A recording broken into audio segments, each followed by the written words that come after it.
Here in Paris, the Bank of France was organized in 1800, just like the Bank of England. But Napoleon decided France had to break free of debt, and he never trusted the Bank of France. He declared that when a government is dependent upon bankers for money, the bankers, not the leaders of the government, are in control. The hand that gives is above the hand that takes.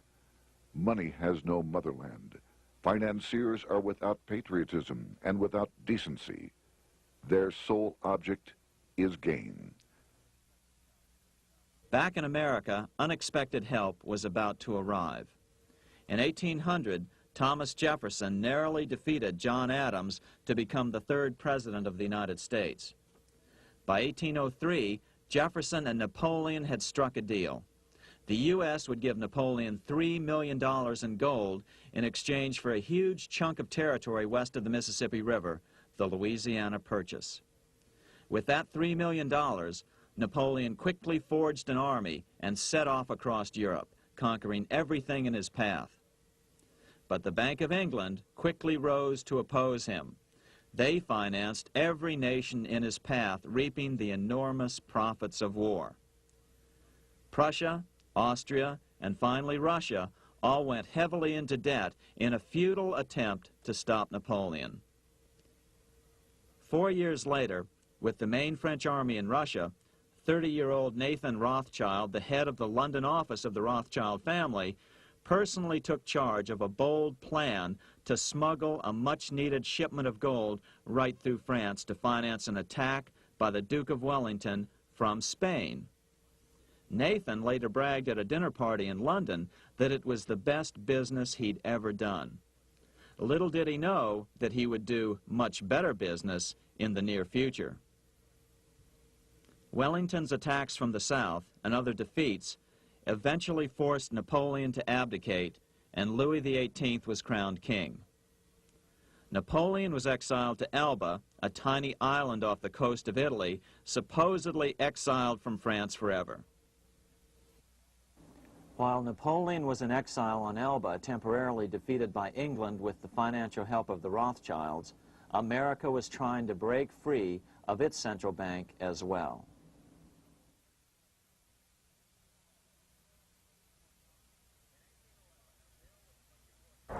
In 1811, a bill was put before Congress to renew the charter of the Bank of the United States.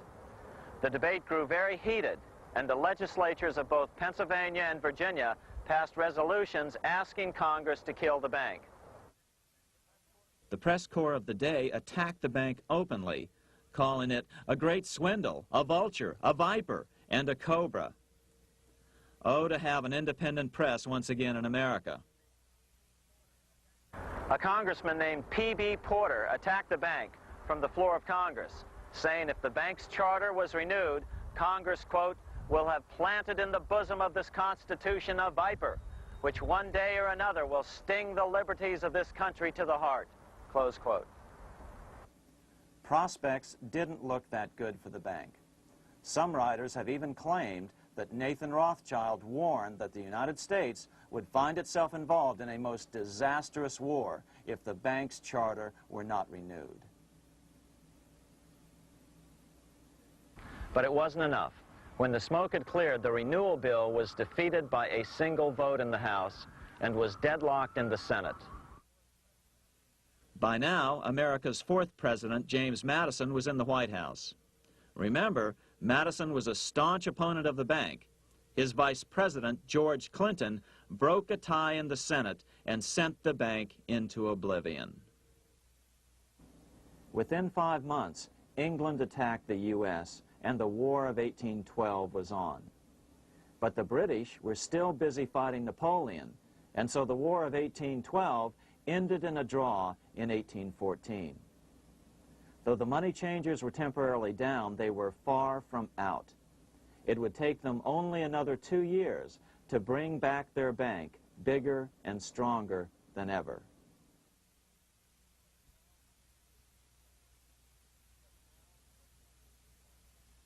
But now let's return to Napoleon, because nothing else in history more aptly demonstrates the ingenuity of the Rothschild family than their control of the British stock market after Waterloo.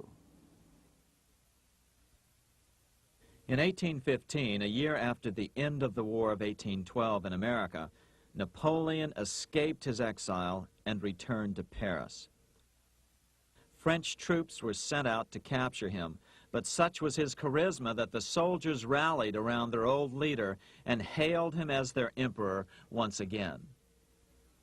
In March of 1815, Napoleon equipped an army which Britain's Duke of Wellington defeated less than 90 days later at Waterloo. Some writers claim Napoleon borrowed £5 million from the Bank of England to rearm, but it appears these funds actually came from the Ouvard banking house in Paris. Nevertheless, from about this point on, it was not unusual for privately controlled central banks to finance both sides in a war. Why would a central bank finance opposing sides in a war? Because war is the biggest debt generator of them all. A nation will borrow any amount for victory. The ultimate loser is loaned just enough to hold out the vain hope of victory, and the ultimate winner is given enough to win.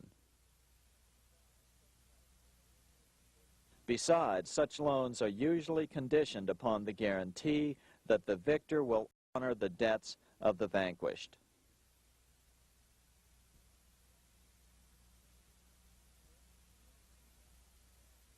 This is the Waterloo battlefield about 200 miles northeast of Paris in what today is Belgium.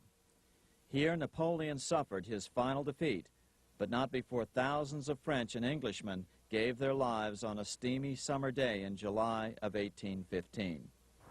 Right over there, on June 18, 1815, 74,000 French troops met 67,000 troops from Britain and other European nations. The outcome was certainly in doubt.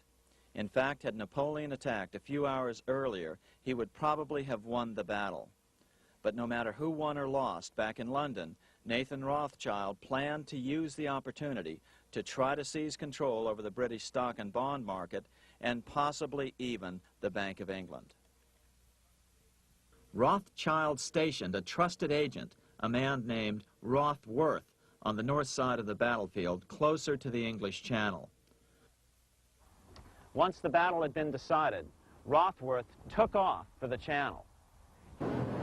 He delivered the news to Nathan Rothschild a full 24 hours before Wellington's own courier.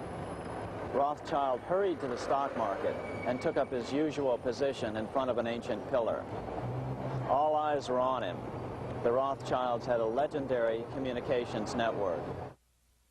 If Wellington had been defeated and Napoleon was loose on the continent again, Britain's financial situation would become grave indeed. Rothschild looked saddened. He stood there motionless, eyes downcast. Then suddenly he began selling. Other nervous investors saw that Rothschild was selling. It could only mean one thing. Napoleon must have won, Wellington must have lost. The market plummeted.